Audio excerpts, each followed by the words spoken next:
आप सभी का होम साइंस क्लासेस में स्वागत है। होम साइंस का महा प्रैक्टिस सेट चल रहा है जिसमें आपका टॉपिक वाइज क्वेश्चन कराए जाते हैं। इंपॉर्टेंट क्वेश्चन चाहे किसी भी स्टेट में क्वेश्चन आया हो। तो हमारा जो सीरीज चल रहा है टेक्सटाइल का अब स्टार्ट हुआ। पहले आहार विज्ञान और प्रशासन शिक्षा आपका गृह व्यवस्था सब कुछ हो गया है। ये हमारा टेक्सटाइल का वस्त्र विज्ञान का चल रहा है। तो आज का हमारा टॉपिक है वस्त्र उपयोगी रेशों का परीक्षण। इससे रिलेटेड जितने भी इंपॉर्टेंट क्वेश्चन है यहाँ पे आपको मिल जाएगा। तो चलिए आज का वीडियो स्टार्ट करते हैं। पहला क्वेश्चन है विमिति स्तर वस्त्र को इस प्रकार परिभाषित किया जाता है। वस्त्र जिसमें तत्यक प्रतिप्राप्ति लचीलापन और संजगता अच्छी होती है। ठीक है, वस्त्र की पहचान का अत्यंत महत्वपूर्ण परीक्षण है। तो अगर वस्त्र की पहचान करना हो तो माइक्रोस्कोपी परीक्षण किया जाता है जिससे कि आपको सब कुछ पता चलता है उसके रेशो के बारे में। नेक्स्ट क्वेश्चन हमारा सबसे कम घर्षण प्रतिरोध रेशा होता है जिसमें सबसे घर्षण कम होता है वो कौन सा होता है? मोटा सूती कपड़ा। ठीक है, रेशे का वह गुण जिसमें रेशों को दबाने के पश्चात छोड़ देने पर वह पुनः अपना पूर्ण आयतन प्राप्त कर लेता है कहलाता है प्रतिस्कंदता। इसका मतलब कि आप जब उसको दबाते हैं, ठीक है, तो वो फिर से अपनी जगह पर वापस आ जाता है, उसी को प्रतिस्कंदता कहते हैं। ठीक है, वस्तु उपयोगी रेशों के आराम आपस में सटने की क्षमता के गुण में कौन से कारक योगदान देते हैं? तो इसमें से रेशो की सूक्ष्मता एवं सतह की प्रकृति। यहाँ पे आपका सूची मिलान आया है। सूची फर्स्ट को सूची सेकंड के साथ सम्मिलित कीजिए तथा नीचे दिए गए कोड का प्रयोग कर सही उत्तर चुनिए। तो इसमें जो आपका पहला है अवशोषकता, ये क्या होता है? ये आपका छिद्रों द्वारा द्रव्य को आकर्षित एवं ग्रहण करना, मतलब सोख लेना। इलास्टिक रिकवर, ये क्या होता है आपका? इलास्टिक रिकवरी, ये आपका होता है खिंचाव व तनाव ग्रहण करने के पश्चात अपनी मूल लंबाई में वापस आना। इसका एग्जाम्पल आप रबर बैंड देखते हैं ना, उसको खींचते हैं तो पुनः वापस आ जाता है, वो है प्रतिस्कंदता। इसका मतलब होता है अत्यधिक दबाव के पश्चात अपने मूल आयतन में वापस आना।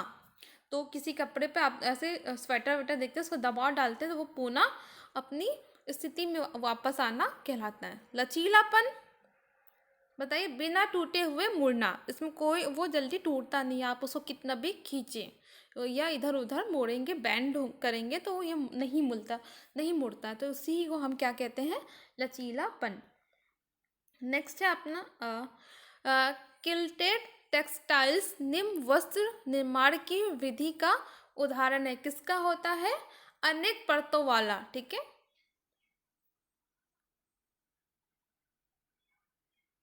रेशे या वस्त्र की खुरदुरी सतह पर रगड़ या घिसावट सहने की क्षमता कहलाती है। अब घर्षण प्रतिरोधकता कहलाती है। ठीक है, निम्न में से एक प्राकृतिक फाइबर नहीं है, कौन सा नहीं है? कॉम्प्रामोनियम। ठीक है, यह आपका प्राकृतिक फाइबर नहीं है। धागे का काउंट उसके किस संख्यात्मक मूल्य को परिभाषित करता है? तो उसकी उत्कृष्टता, जितनी अच्छी होगी उसकी उत्कृष्टता बढ़ती जाएगी। मानव निर्मित तंतुओं की चमक घटाने के लिए प्रयोग में लाया जाता है टाइक्लोरोबेंजीन। यहाँ पे आपका सूची मिलान आया। सूची फर्स्ट में दिए गए उपकरणों को सूची सेकंड में दिए गए परीक्षित गुण धर्मों के साथ सम्मिलित कीजिए। जो पिक ग्लॉस आता है कपड़ों में, वो किसके कारण आता है? वो आता है ताने की गिनती के कारण। ये आपका बीसीएलए बैलेंस, इसका क्या होगा? आपका सीधे तंतु का अंक डेंसीमीटर, ये आपका होता है कपड़ों कपड़ों का निर्माण।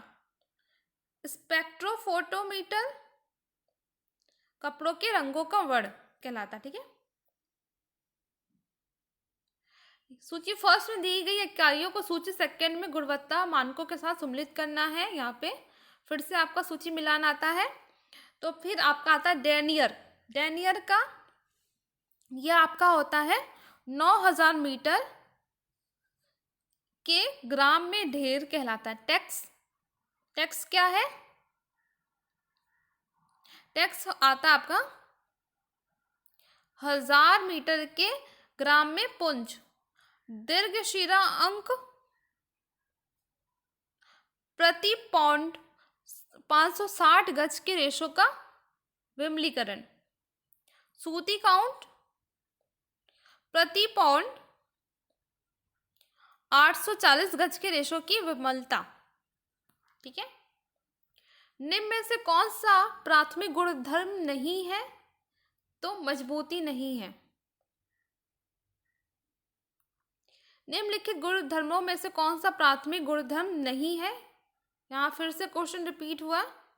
निरंतरता, अवधि, अंतर्निर्भरता, ये सभी नहीं है। ठीक है।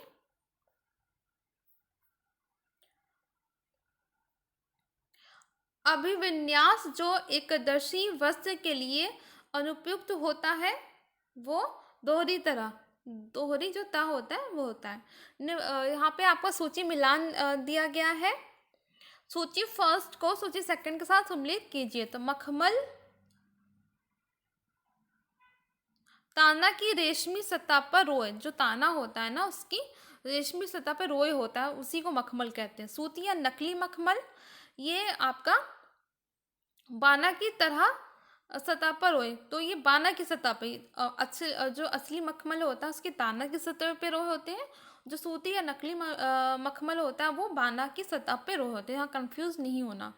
बेलक्रो या आपका हुक आइस का बुना नायलॉन पट्टी। वेलुरल रुई का छोटा मोटा ढेर। ये हो गया आपका।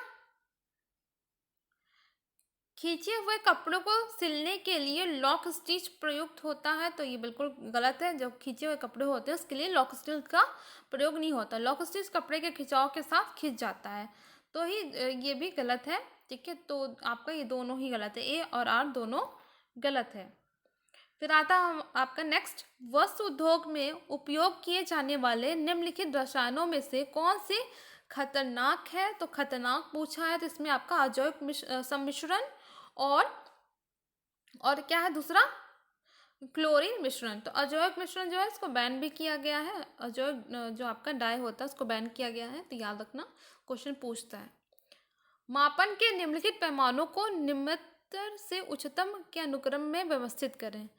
तो आपका आता आपका निम्नत फिर से मतलब घटते से बढ़ते क्रम में आपको लगाना है। तो इसमें पहला देखा जाए नॉमिनल माप। ठीक है, नॉमिनल माप पहला हो गया। दूसरा क्या है आपका?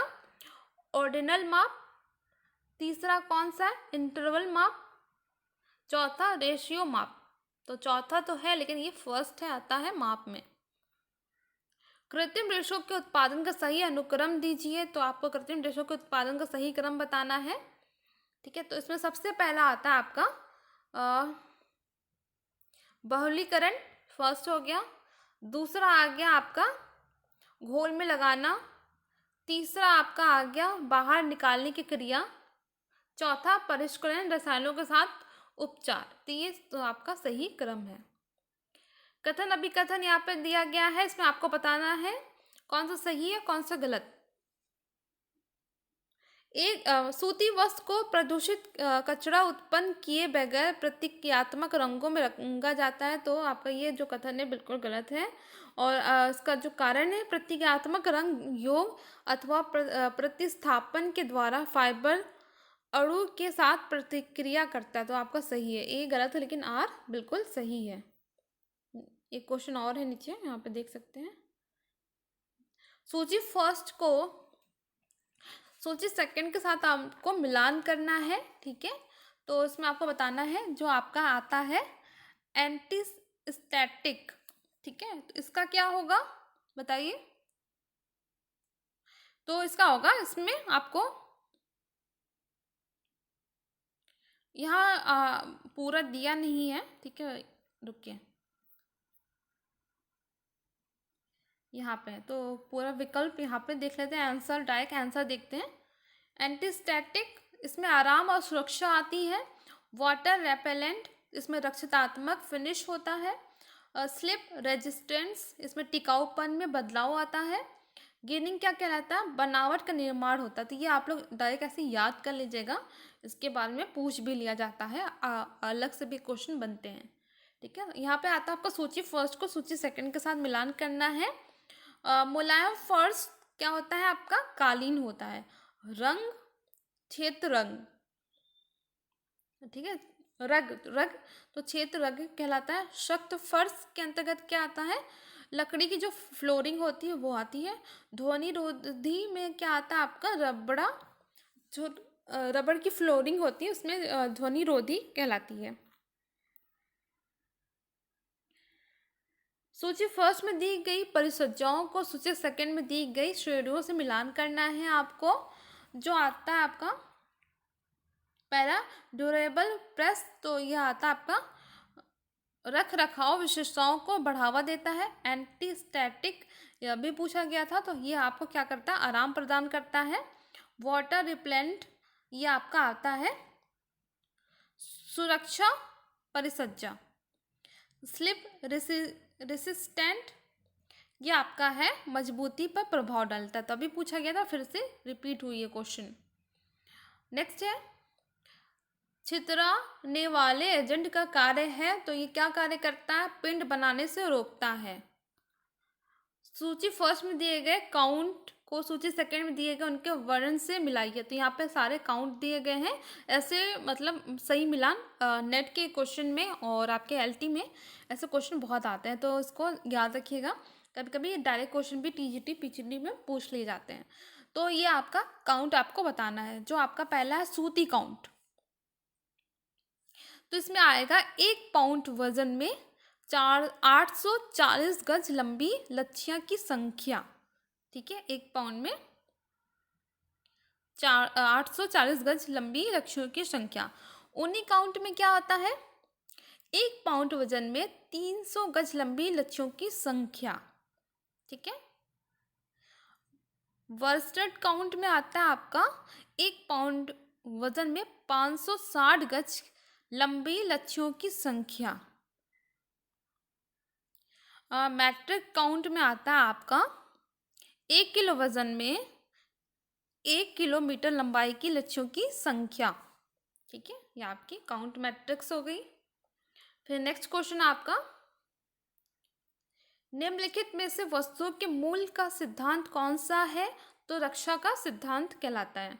तो आज के लिए इतना ही। नेक्स्ट वीडियो में कुछ क्वेश्चंस के बाकी रह गए हैं, तो नेक्स्ट पार्ट में कंप्लीट हो जाएगा। तो आज के लिए इतना ही। वीडियो पसंद आया तो प्लीज़ वीडियो को लाइक करें, शेयर करें और चैनल को सब्सक्राइब करें।